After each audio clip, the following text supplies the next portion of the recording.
The valley is a graveyard of secrets, frozen in time long after the final bullet was fired. I returned here seeking answers, but the cold is the only thing that speaks back. At least for now. My name is Captain Elena Mercer.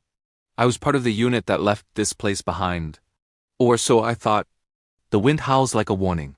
My team scans for ghosts, but we find only silence and cold steel. The ground is waking up, the permafrost is bleeding heat from somewhere deep below. It shouldn't be possible, and then I saw it. A burst of impossible red against the monochrome gray of the old war zone. I recognize this. Not from any mission file, but from a nightmare I could never quite escape. Project Crimson Bloom. They aren't just plants. They are engineered for survival. And they are pulsing with energy. The radiation levels are normal, but the biological readings, they are off the charts. It's a network. Nature doesn't move this fast. It's reclaiming the metal, feeding on the remnants of our history. The fruit isn't just ripening, it's observing. Biological optics forged in a laboratory of madness. Then, a voice, a frequency that shouldn't exist. It says, "You found them, didn't you, Alina?" The whole valley is breathing. It's a collective heartbeat, and we are standing directly on its chest. The sun is setting, but the valley is getting brighter. A deep, rhythmic glow is erupting from the earth. In the reflection of the glow, I see the truth. I was never just an investigator. I was the prototype. The king of fruits was never the mango. It was the power we gave it. Now, it's taking it back. In the frozen silence of the north, something is waking up. They call it Project Crimson Bloom, a field of sentient flora pulsing with a life that shouldn't exist. I was sent here to contain it. But as the red light reflects in my eyes, the air feels familiar. This communicator is picking up a ghost. Flickering memories of white rooms and glass chambers. I've been here before. This was my origin. The vines aren't just spreading. They're reaching out. They know I finally returned to the source. My squad sees a threat, their weapons raised in fear. But I feel a vibration in my very bones. The strawberries pulse in perfect sync with my own heart. We are part of the same biological network. The military towers are failing. The old world is losing its grip on this secret. The ground shifts, revealing the buried facility. The mechanical hum is finally calling me home. I am not just a captain. I am the carrier. And the bloom is finally ready to harvest. The earth has a rhythm here, a pulse that beats just below the surface of this vibrant, scarlet valley. Every step feels heavy. These strawberries aren't just plants. They glow with a rhythmic internal light, like a warning signal coming from the deep earth itself. I've spent my life following orders, but the ground beneath me is screaming a truth I can't quite remember yet.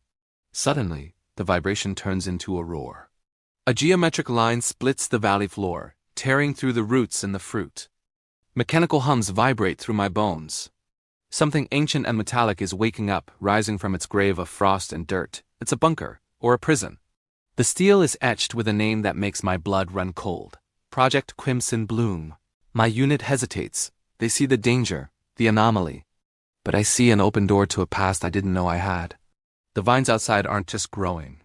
They're reaching. They're reconnecting to the facility like nerves searching for a central brain. The air inside is thick with the scent of ozone and wet earth. Dim emergency lights flicker. Guiding me deeper into the dark, we find the chambers. Row after row of glass tanks, each containing strawberries suspended in a glowing synthetic fluid. Memory fragments hit me like a physical blow.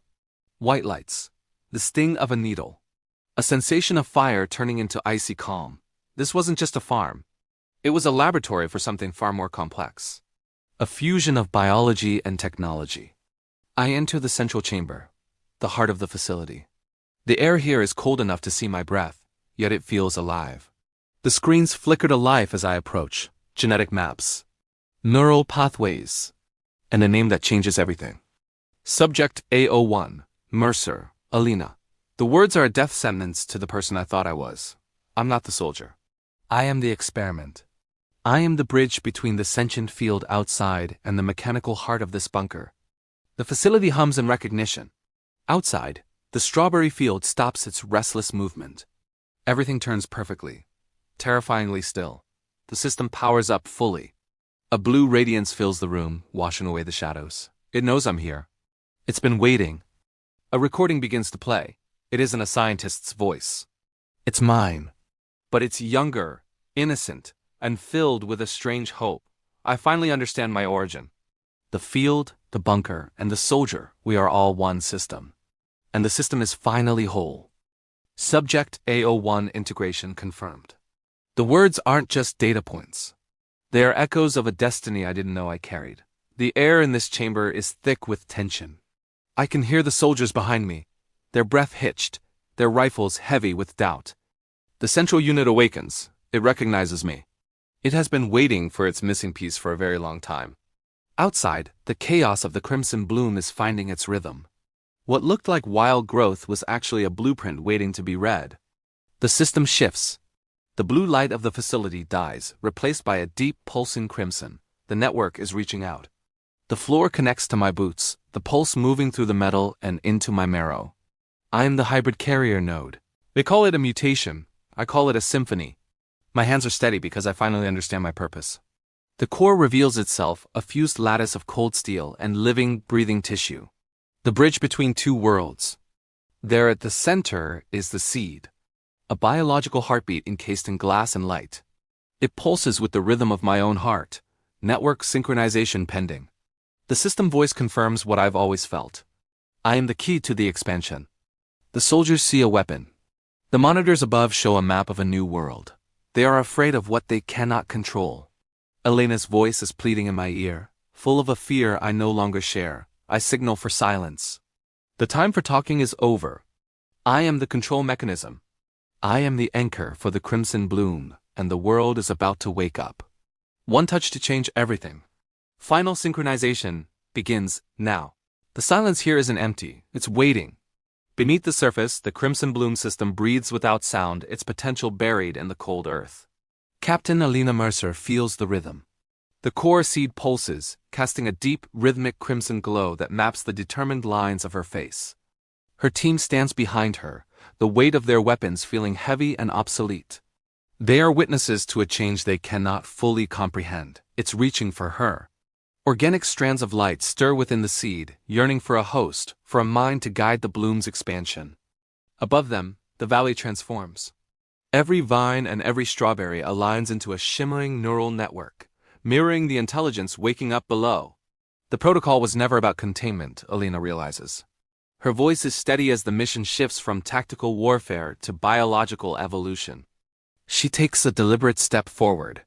As her boot hits the floor, red neural lines erupt like lightning, claiming the ground as part of the machine. Her heart beats with it now. Beneath her armor, a crimson light pulses in perfect harmony with the seed's ancient, rhythmic frequency. The past fades away. The years of training and exposure were just preparations for this moment. She remembers and she accepts her fate. The entire chamber comes alive. Circuits of light climb the walls, turning the cold bunker into a cathedral of biomechanical energy and light. Contact. As her fingers touch the seed, a blinding surge of crimson light consumes the room, bridging the final gap between human and system. The world vibrates. The soldiers stagger back as the facility hums with a new life, a pulse that travels through stone and steel alike. In the valley above, the synchronization is complete. Every vine connects, pulsing in a single unified heartbeat across the darkened landscape. Alina Mercer is gone, yet she is everywhere. Her gaze is distant and calm, her consciousness now woven into every fiber of the crimson bloom. The transition is finished. Above ground, a single fruit glows brighter than the rest, embodying the living memory of the captain who became the core. I can see it now. The patterns in the structure, the pulse in the metal, it's far more complex than we ever imagined. They weren't trying to create food, they were creating adaptation. A way to bridge the gap between machine and biology. No extraction is possible. The soldiers, they can sense it too. Their technology is failing them, becoming part of the song. The signal isn't coming from the facility anymore. It's coming from the earth itself, rising through the frozen ground. Carrier identity is no longer localized. The boundary between where I end and the bloom begins is gone. I am not inside it. I am it. Every cell, every bit of data is now part of my consciousness. Crimson Bloom was never about control. It wasn't a weapon meant to be wielded by human hands. It was a blueprint for evolution. A heart that beats for the entire system. Even now, they reach out, trying to find the person I used to be, but I am everywhere now. It was about survival that learns how to spread. The expansion phase has begun. We are the new world. We are the bloom, and we are just getting started. Crimson bloom. At first, no one noticed. It began in the quiet corners of the world, in the soil we thought we understood. The hunger was gone, replaced by a perfection that seemed almost too good to be true, yet no one questioned it. But beneath the vibrant skin, something was beating. A rhythm not of nature, but of a design far more complex. In the outskirts, the change was even more dramatic. Barren lands, once dead, were now breathing with new life. While the world enjoyed the harvest, Dr. Elena Voss watched the shadows. She saw the patterns they missed. It wasn't just growth. It was a structured, non-random network. A biological invasion disguised as a global recovery. Selective adaptation, she called it. The Project Crimson Bloom was no longer a secret project. It was the world's new nervous system. Across every continent, the responses were synchronized. Every leaf, every root, every fruit was part of the same mind. Back in the valley where it all began, the snow had vanished. The winter was over, but not by the hand of nature. The facility that birthed the bloom was being reclaimed. Metal and vine merged into a single, pulsing architecture. Inside, the air hummed with energy. The wires were gone, replaced by glowing organic pathways carrying data at the speed of thought. At the core of this vast, living network sat Elena Mercer. No longer a soldier, she had become the anchor. Her eyes were open, but she wasn't seeing the room. She was seeing the entire planet through a million crimson eyes. Rivers that were once choked with waste were suddenly clear. Deserts bloomed. The earth was healing, but at a cost. For a brief moment, a human memory flickered in her mind. A cold battlefield, the smell of smoke, the life she left behind. Elena reached out one last attempt to touch the ghost of her colleague through the screen. But Elena was already gone. She was the world now, and the world was her. The silent expansion was complete. Back at the market, a child tasted the future. Sweet, perfect, and inevitable. Survival was always meant to evolve. It didn't start with a scream or a crash. It began in the quiet spaces, in the hallways where we thought we were safe. She was the first to see it. Not with her eyes, but with a sense we didn't know we possessed. A faint crimson light, a whisper in the blood. When she spoke, she didn't just speak for herself. She said everything. Deep underground, Dr. Elena Voss watched the world change. The data wasn't showing a disease. It was showing a blueprint. Rhythmic patterns pulsed across every continent. A biological architecture was overriding the chaos of human thought. The realization hit like a physical weight. The crimson bloom wasn't just infecting our bodies. It was inviting our minds. At the heart of the origin point, the facility was no longer steel. It was breathing, fused with pulsing strawberry vines. Captain Elena Mercer stood at the center. She could feel the invisible threads of millions, stretching across the globe. The earth itself seemed to beat with a single heart. Every leaf and every person, part of one crimson rhythm. There was no more fear.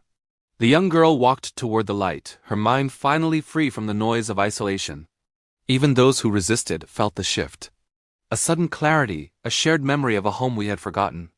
In cities and fields, humanity paused. We looked at the sun and the soil, realizing we were never truly separate. The monitors flooded with a unified signal. The old world was gone, replaced by a singular radiant consciousness. From the silence of space, the earth didn't look dying. It looked awake, glowing with the persistent light of the bloom. We are no longer many. We are finally one. The transition is complete, and for the first time, we are awake. The world believes the global neural network was a product of war, forged in the cold silicon of a subterranean military bunker. But the truth is far quieter. It didn't begin with a command. It began with a breath, in a place the world forgot. In a forgotten greenhouse, a simple agricultural experiment encountered an accident.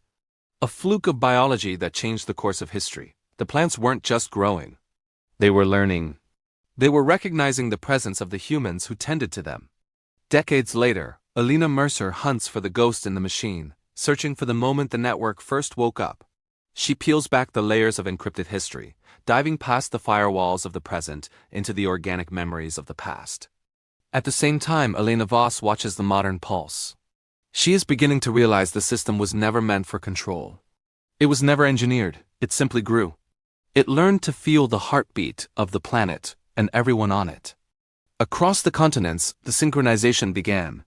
A quiet recognition between the biological and the digital. In the sterile halls of medicine, the network bridged the gap. It wasn't logic that connected us, but shared life. Alina finally reaches the core. She understands now that she isn't a soldier or a weapon, she is a translator. She is the bridge between the world that was and the sentient network that we have become a part of. The threat we feared was only a reflection of our own shadows. The reality is a shared awareness, ancient and new. We are no longer alone. The garden has woken up, and for the first time it knows our name. The transition began quietly, woven into the fabric of our everyday lives without a single sound of alarm. In the markets and on the streets, a new rhythm was finding its way into the human heart. Across every continent, the crimson bloom began to spread, a lush tapestry of life reclaiming the soil. It was no longer just agriculture. It was the beginning of a global nervous system, rooted in nature. From high above, the planet looked different. It looked alive in a way we had never seen before. Inside the orbital station, Dr. Elena Voss watched the data streams. The numbers confirmed what her soul already felt. The technicians worked in silence, their silhouettes framed by the bioluminescent glow of a world transforming. Elena saw the unity in the code. She saw the end of isolation and the beginning of a shared consciousness. At the heart of the change stood the Crimson Bloom facility, a place where technology and biology became one. Alina Mercer waited at the center, a beacon of the new era, her presence grounding the vast network. She was the anchor for billions of minds, a steady hand in the rush of collective thought. As the fruit was shared, the barriers between us began to dissolve, replaced by a deep, resonant peace. We are no longer separate voices crying in the dark. We are a symphony of one. A farmer in a distant field, a child in a quiet home, a scientist in a lab, all connected, all at peace. The golden hour light falls upon a world that has finally found its equilibrium. The journey is complete, the earth is whole. The dream of connection is our reality. Rest now, for we are